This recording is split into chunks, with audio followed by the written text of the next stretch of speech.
What are you doing now? Making a straw. Why? So I can shoot you with a spitball. That is Simon Helberg, as we remember as Howard in The Big Bang Theory. Now he's taking on a role in the new AMC show. It's called The Audacity. Great title. The dark comedy explores Silicon Valley and powerful tech people behaving very badly. Helberg plays a brilliant but socially awkward developer. His name is Martin, who's creating an AI companion. So in this clip, he talks to a war vet as the AI learns in real time.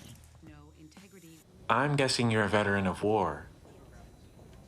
First Gulf. I see. Did you kill anyone? Sander, the hell is this? Did your tour of duty end during or after Operation Desert Storm? Is that thing recording me? It's not recording, it's learning. You're teaching him about war. Is that all right? Would you like to talk to him? Nah, I don't like his face.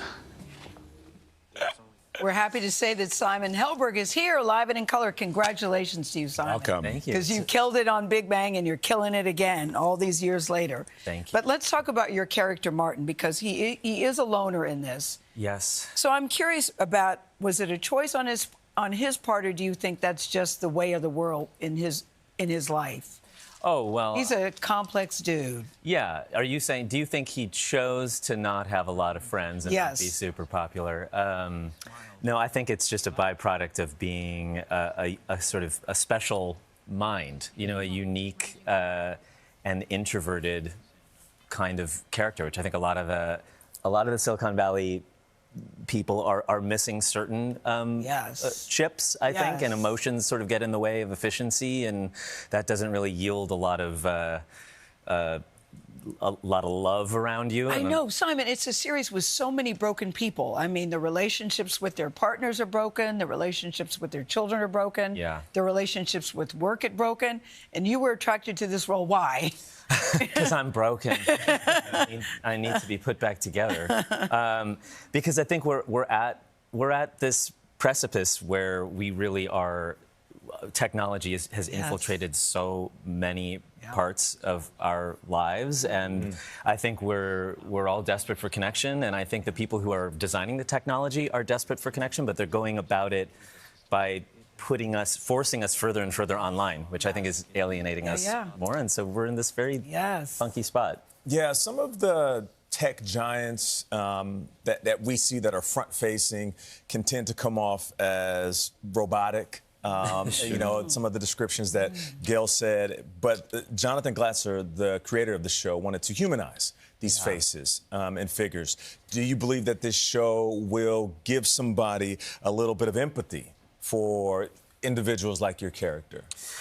You know, I think that it could. It's also kind of just there's a soapy quality to it, too. It's just good television. The stakes are so high. Stakes are high, for all of us. And, you know, there's 7 billion subscribers to this online, the technology of giving our identity up and giving it to these companies. And we kind of get to see who these people are that are really mining this data and what they're doing with it. And, you know, it's about efficiency. It's like Martin, my character, it's more efficient for him to spend time in a garage with an AI bot than it is to actually spend time Talk to his wife. with his wife or his daughter, because he's going to create this entity that's going to solve loneliness, you know? Revolutionize.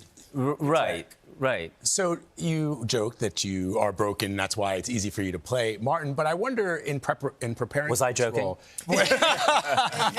well, so in preparing for this role, did you just look inward, or did you talk or spend some time with people in Silicon Valley, like maybe Mark Zuckerberg or Jeff Bezos? Or in other words, how did you craft your character based on the real people who inhabit Silicon Valley?